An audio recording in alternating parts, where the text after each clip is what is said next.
कैसे हो बच्चों? तो चलो आज की क्लास शुरू करते हैं। हमारा टॉपिक चल रहा है सिंचाई की विधियां, जिसमें हम कुछ सिंचाई की विधियों के बारे में बात कर चुके हैं। आज हम बात करने वाले हैं अधोभूमि सिंचाई। अधोभूमि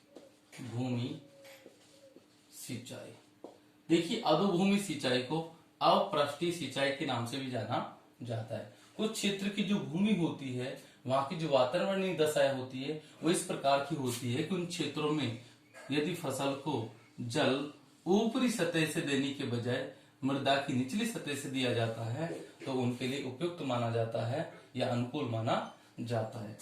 वहां पर क्या किया जाता है कि जो फसल होती है या खेत में ही मृदा की एक निश्चित गहराई में नीचे की ओर गड्ढों का निर्माण कर लिया जाता है और इन गड्ढों में जल भर दिया जाता है। तो जल जो है फसल को ऊपरी सतह से मिलने के बजाय निचली सतह से मिलते हैं, ठीक है। और इस प्रकार की जल प्रक्रिया को, सिंचाई देने की प्रक्रिया को अधोभूमि सिंचाई विधि के नाम से जाना जाता है, ठीक है। चलिए, ये तो हुई अधोभूमि सिंचाई की बात। अब हम बात करते हैं घूर्णी बौछार विधि। देखिए, जो घूर्णी बौछार विधि है, इस विधि में जल फसल को इस प्रकार से मिलता है जैसे कि वर्षा हो रही हो।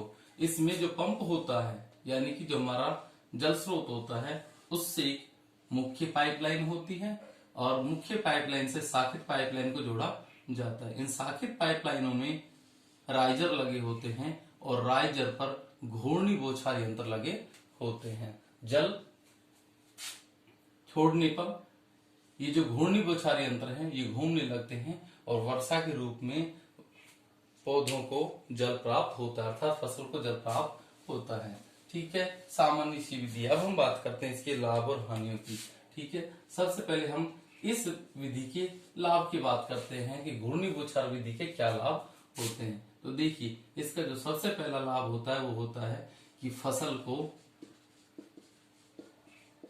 जल किसके रूप में, वर्षा के रूप में प्राप्त होता है, ठीक है। दूसरा, ऊबड़ खाबड़ जमीनों के लिए यह विधि बहुत ही ज्यादा लाभदायक होती है। तीसरा, क्योंकि इस विधि में जो फसल होती है, फसल में हम मेड़ और क्यारियों का निर्माण नहीं करते हैं, तो इस विधि में खड़ी फसल में मशीनीकरण अर्थात यंत्रीकरण संभव है। आसानी से निराई गुड़ाई किया जा सकता है। तो ठीक है, चलिए मैं फिर से रिपीट कर देता हूं। फसल को जल वर्षा के रूप में प्राप्त होता है, ठीक है।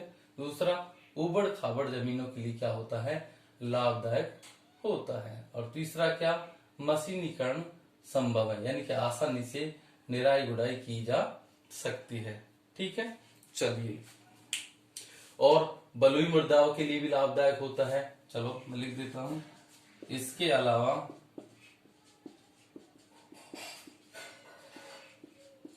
बलुई मृदा के लिए लाभदायक विधि है, ठीक है। और सरल व आसान विधि है, ठीक है। चलिए, ये तो लाभ की बात हुई। अब हम इस विधि की हानियों की बात करते हैं कि इस विधि में हानियां कौन कौन सी हैं, ठीक है।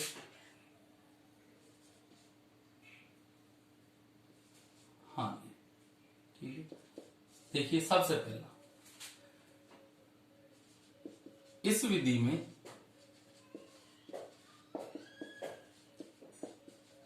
छोटे क्षेत्रों के लिए लागत अधिक लगती है, ठीक है। दूसरा, वायु का वेग अधिक होने पर काम में नहीं ली जा सकती है। ठीक है। तीसरा,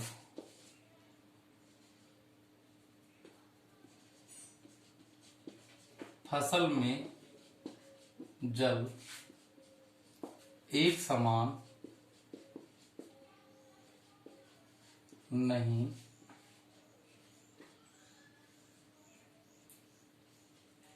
लगता है। तो कौन कौन सी हानियां हैं इस विधि में? छोटे क्षेत्रों में लागत अधिक लगती है। छोटे क्षेत्रों में लागत अधिक लगती है। वायु का वेग अधिक होने पर काम में नहीं ली जा सकती। इसके अलावा फसल में जो जल है वो एक समान नहीं लगता है। चौथा, पानी साफ नहीं होने पर घूर्णी बौछार यंत्र अवरुद्ध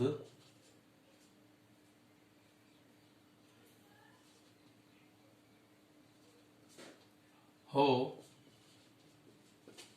जाते हैं। ठीक है। तो ये इस विधि के क्या है, हानियां हैं। ठीक है। चलो आज की क्लास में इतना ही, बाकी बातें कल करेंगे।